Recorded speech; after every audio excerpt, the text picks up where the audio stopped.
Hello, Helen here. Now in this video I want to share with you some of the oils that are very useful for stomach issues and weight issues. So the first one that's brilliant is fennel. Now this is a herb and it's often used to combat obesity.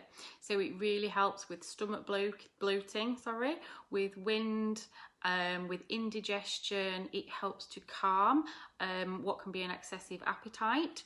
Now it can also be combined with other oils. So sage is really good. Sage you use in small quantities, but that really helps to boost your metabolism. Patchouli, that's another one. This can also help with overweight issues, and juniper as well. It helps to reduce water retention.